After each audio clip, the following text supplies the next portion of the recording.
Writing Lessons for Witches and Wizards with Professor Oyo. Hi, I'm Professor Oyo. Don't forget to hit the subscribe button so that you don't miss any of the magical lessons and videos I have in store for you. Let's learn how to write a summary for fictional text. What is a summary?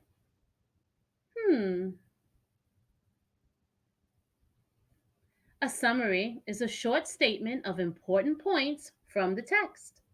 You should summarize in order from beginning, middle to end. You always summarize in your own words. A good summary includes the 5 W's: who, what, where, when, why, and lastly, how. A good summary does not include your opinion or any predictions. Let's summarize what we learned about summaries. Summaries are short, tell important points, are told in order, you say them in your own words, and you include who, what, where, when, why, and how. Let's practice writing a summary by reading a story together. I'm going to read The Wizard and the Hopping Pot from the Tales of Beetle the Bard by J.K. Rowling. The Wizard and the Hopping Pot. There once was a kindly old wizard who used his magic generously and wisely for the benefit of his neighbors. Rather than reveal the true source of his power, he pretended that his potions, charms, and antidotes sprang ready-made from the little cauldron he called his lucky cooking pot. From miles around, people came to him with their troubles, and the wizard was pleased to give his pot a stir and put things right. This well-beloved wizard lived to a goodly age, then died, leaving all his chattels to his only son. This son was of a very different disposition than his gentle father.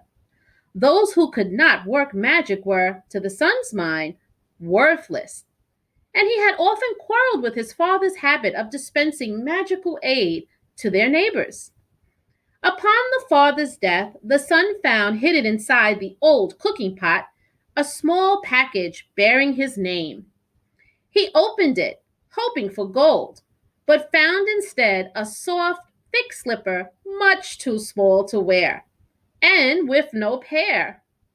A fragment of parchment within the slipper bore the words, "In the fond hope, my son, that you will never need it." The son cursed his father's age-softened mind, then threw the slipper back into the cauldron, resolving to use it henceforth as a rubbish pail. That very night, a peasant woman knocked on the front door. "My granddaughter is afflicted by a crop of warts, sir," she told him. "Your father used to mix a special poultice in that old cooking pot." "Be gone," cried the son. "What care I for your brat's warts?" And he slammed the door in the old woman's face. At once there came a loud clanging and banging from his kitchen. The wizard lit his wand and opened the door, and there, to his amazement, he saw his father's old cooking pot. It had sprouted a single foot of brass and was hopping on the spot in the middle of the floor, making a fearful noise upon the flagstones. The wizard approached it in wonder, but fell back hurriedly when he saw that the whole of the pot's surface was covered in warts. "Disgusting object!"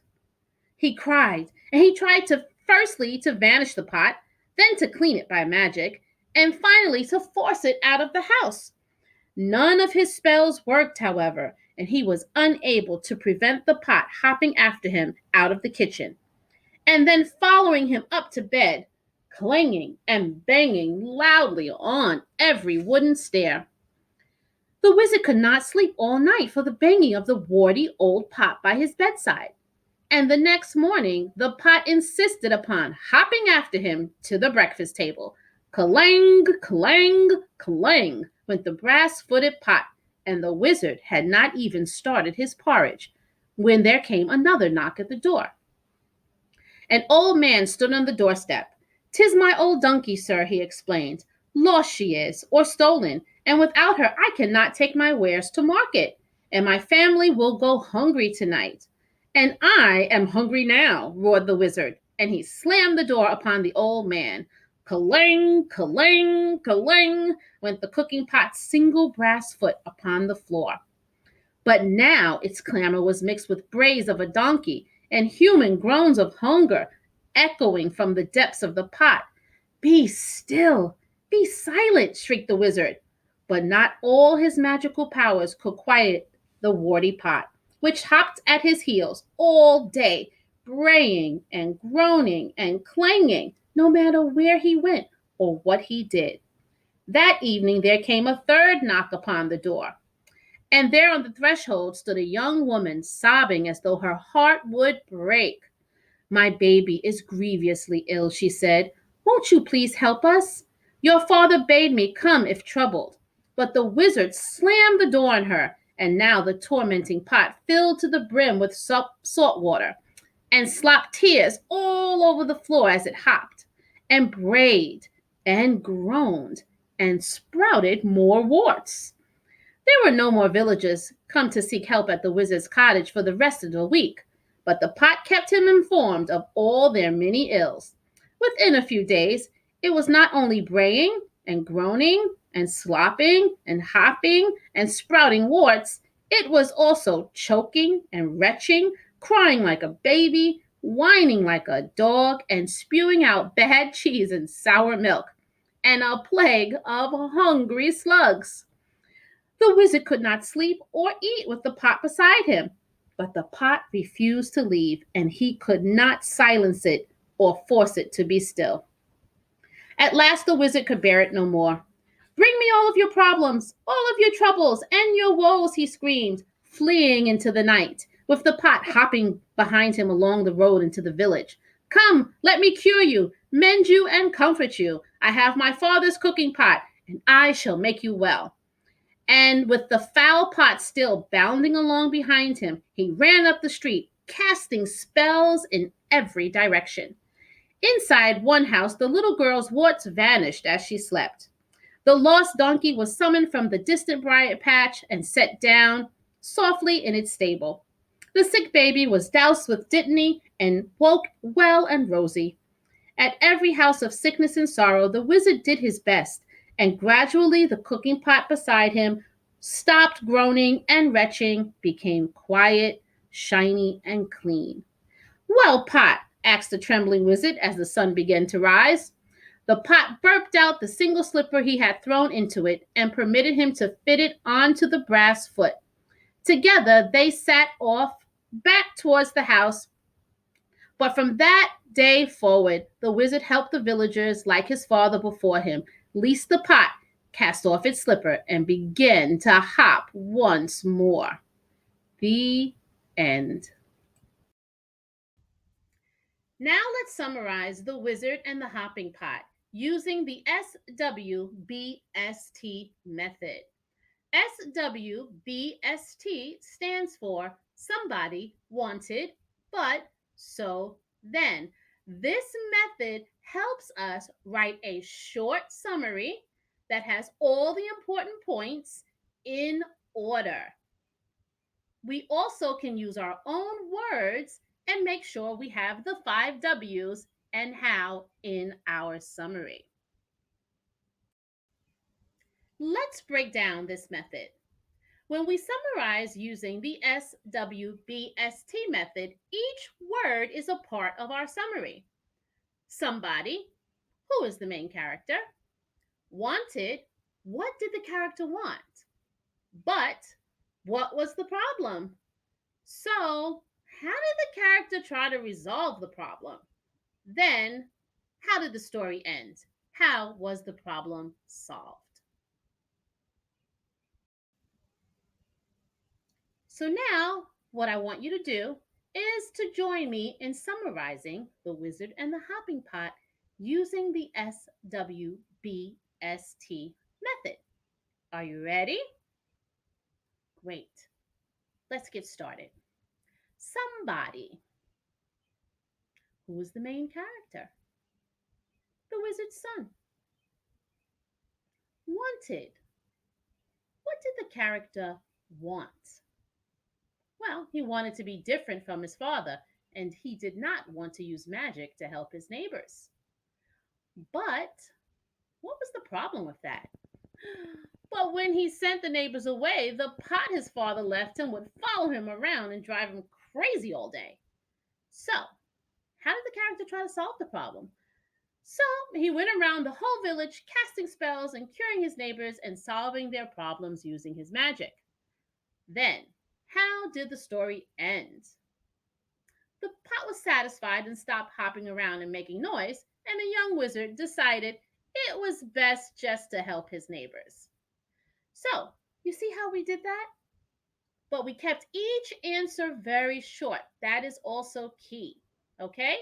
Now, let's move on to the next part. Now, we're going to summarize completely. We're going to take the different parts from the last section and put them all together in sentence form. I want you to notice that I use all of the words wanted, but, so, and then. The only word that I don't use for the summary is somebody. I use the character instead of the word somebody. Let's give this a try. The wizard's son wanted to be different from his father. He did not want to use magic to help his neighbors. But when he sent the neighbors away, the pot his father gave him would follow him around, hopping and driving him crazy all day. So he went around casting spells and curing his neighbors and solving their problems using his magic. Then the pot was satisfied and stopped hopping and making noise. The young wizard decided that it was best to just help his neighbors. So, this is an example of a great summary using somebody, wanted, but, so, then, and then putting your summary in sentence form. Congratulations! You did it! You're now an expert at writing a summary. You are a star. Don't forget to go visit professoroyo.com so that you can be the first one to know when I put out new videos and new contents. Please make sure you like this video and also subscribe to my channel. And if you hit the little bell, you'll be notified every time a new video comes online. Also, all you parents out there, please sign up for Parenting Potterheads. It is a monthly newsletter and a weekly blog, especially for parents who love Harry Potter and for children who love Harry Potter. I hope to see you all soon. Peace, love, and magic. Bye.